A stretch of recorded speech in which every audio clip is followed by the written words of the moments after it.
Siguiendo con la clase de terapia manual de la columna cervical, con todo este tema, vamos a analizar un poco ahora lo que son los movimientos de la columna cervical como tal, ya habiendo visto todo un montón de detalles como es la parte muscular, articular misma de la columna. Vamos a adentrarnos un poco en lo que son los movimientos. Para ustedes sea un poco repetitivo el asunto de los movimientos de la columna cervical, ya que están en un curso superior, pero los vamos a analizar un poquito desde el punto de vista de la terapia manual, así como hemos hecho en todo este repaso anatomofuncional también. Vamos a ir dando los lineamientos que nos interesan, sobre todo como terapia manual. Tenemos entonces dos movimientos como tal, dos tipos de movimientos que son los movimientos axiales y los movimientos lineales.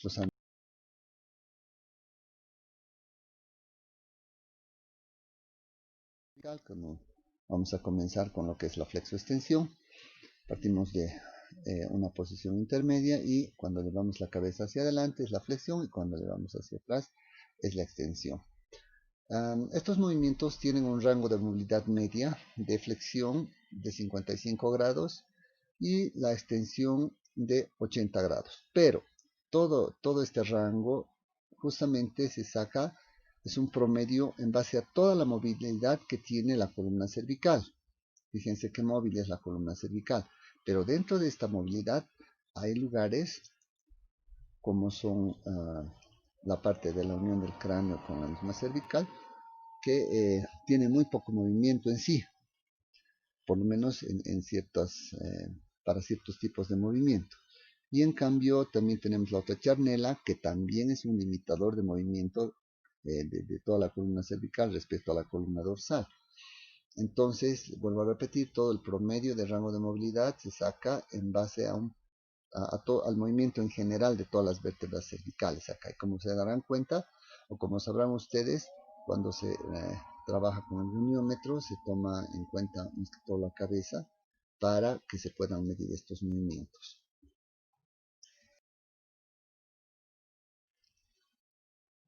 Para las inclinaciones laterales es un poco más limitado, tal vez este tipo de movilidad tiene un rango de movilidad media de 45 grados. Pero fíjense acá en las imágenes como la cabeza, el cráneo, juntamente con la cervical, van en un mismo movimiento, casi no hay movimiento acá, ten en cuenta. En cambio, el movimiento se va a realizar más abajo. Para las rotaciones, sí, este movimiento tiene gran rango, vamos a decir, a cada lado tiene 85 grados. Podemos girar la cabeza, esto cuando no tenemos ningún tipo de alteración, y esto es justamente lo que muchas veces nos va a indicar las alteraciones de los diferentes músculos que hay en la cervical cuando se limita este movimiento.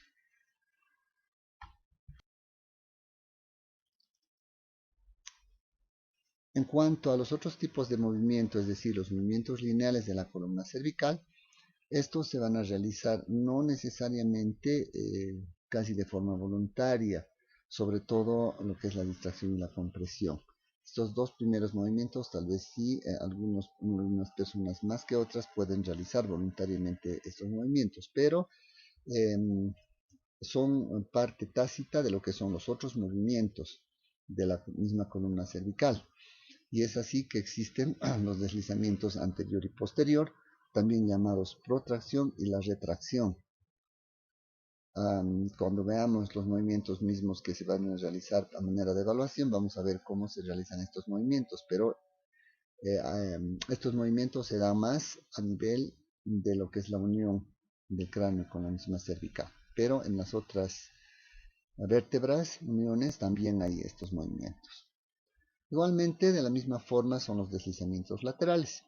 Tenemos deslizamiento lateral para un lado y para el otro, digamos derecho e izquierdo.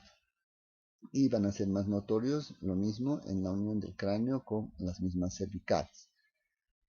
Por último tenemos la distracción y la compresión. Las distracciones sobre todo se van a trabajar de manera externa, es decir, por un agente externo. una persona que pueda realizar este tipo de mecanismos o algún equipo, como son las tracciones que tenemos, por ejemplo, para que exista esto. En cambio, sí, la compresión puede existir, ¿no? Entonces, por una carga en la cabeza, por ejemplo, entonces nos va a dar lugar a que se comprima este sector.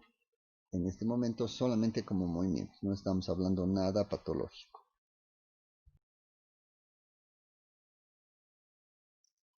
Bien. A un principio habíamos hablado, cuando hacíamos un recuento de lo que era la cervical, que el segmento cervical constituía dos charnelas. La primera es una charnela cráneo-cervical, es decir, en la unión justamente de lo que va a ser la cabeza con las vértebras cervicales. En este sentido, fíjense ustedes acá qué diferentes que son estas dos primeras vértebras, por eso es que juntas van a formar la primera charnela. Y dentro de las características pueden ver ustedes que justamente es la unión cráneo-cervical. Y la finalidad funcional que tiene este segmento es, primero, la orientación del cráneo. Obviamente tenemos que orientar el cráneo y el cráneo se sitúa en una posición vertical. A diferencia de los animales, por ejemplo, nosotros tenemos una orientación vertical totalmente en cuanto a la cabeza, al cráneo. Y esto va a hacer también que esta región sea el soporte de telereceptores de la mímica y esfera bucal, es decir, toda la parte de nuestros sentidos en cuanto a lo que se refiere a esfera bucal, también la vista, como vamos a ver un poquito más adelante, y todo lo relacionado con lo que es la mímica, van a tener el soporte para poder realizar justamente todo ese tipo de funciones, de acciones. Y ya les decía, el funcionamiento relacionado con la vista. Esto es importantísimo porque la vista es un captor, igualmente la ATM. Eso quiere decir que depende mucho de este sector para que el cráneo sea trasladado en diferentes niveles, en diferentes planos, y de esta manera la vista pueda ejercer una función muy, muy importante dentro de lo que es la postura misma.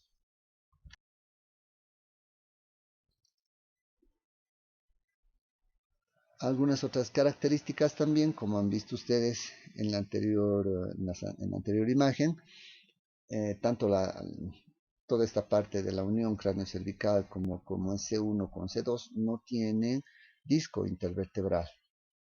Sus articulaciones funcionan netamente como tal, y también la apófisis odontoides, que va a servir mucho en cuanto a los movimientos de rotación, sobre todo a nivel de esta región.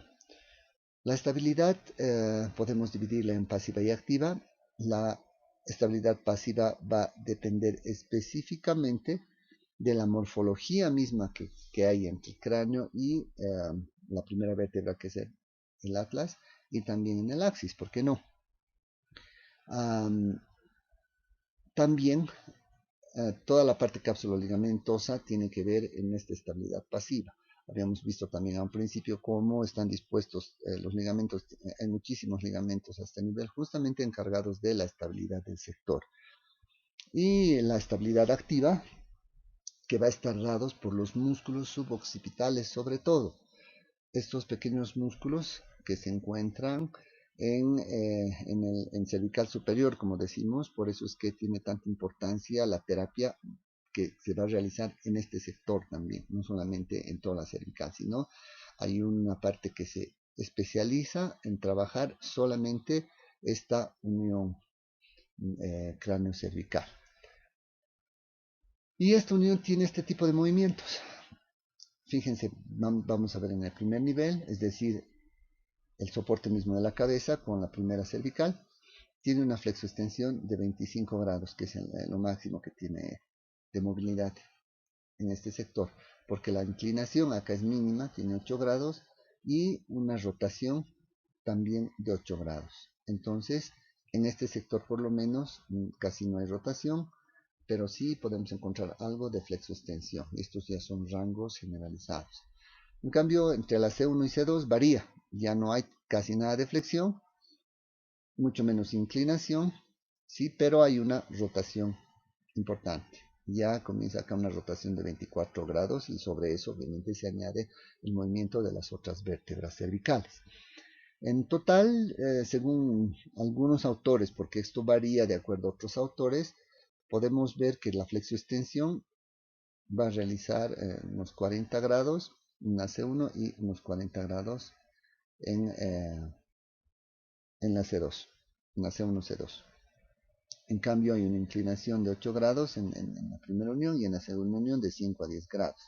Y las rotaciones acá en general podemos ver 32 grados para la unión misma y en cambio 30 grados entre C1 y C2.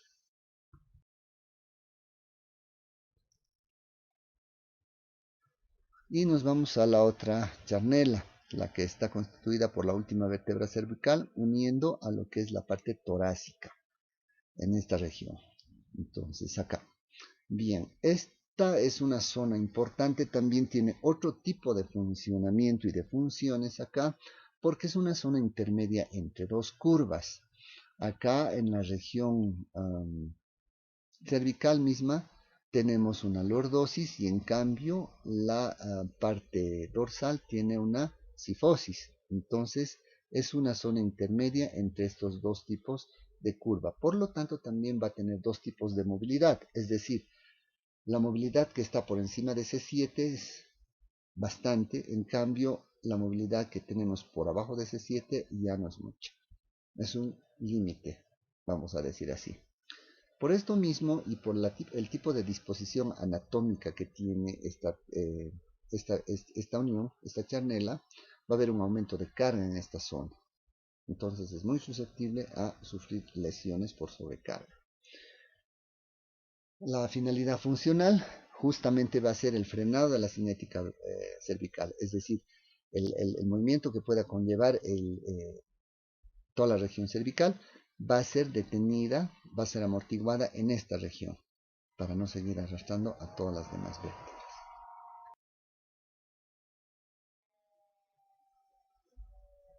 Dentro de las otras consideraciones que podamos hacer está que, lo que les decía, la posición misma de esta charnela es una posición oblicua hacia abajo y hacia adelante, lo que hace que haya bastante carga sobre esta región. Pero acá tenemos también, para contrarrestar todo esto, un entrecruzamiento de músculos. Es decir, la zona de C7 específicamente tiene un gran entrecruzamiento de músculos y de cadenas musculares, cadenas miofaciales en este sector. Eso ya habíamos visto muchísimo más antes. Va a haber más estabilidad que movilidad en este sector, porque les decía, es un freno que de la cinética cervical a la parte dorsal. Entonces, esta región se caracteriza por ser más estable que móvil.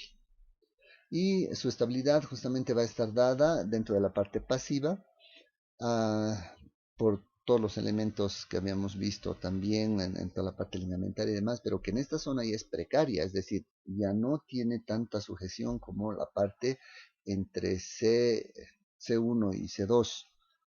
Acá ya no hay tanto ligamento. Es por esto que se dice que esta estabilidad es precaria y por esto también tiende a ser lábil ante algunos tipos de movimiento.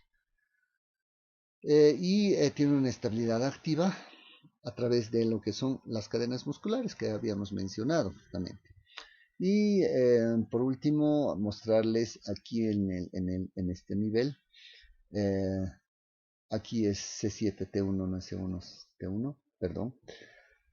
Aproximadamente va a tener unos 10 grados de flexo-extensión. Fíjense, es poca la movilidad que tiene.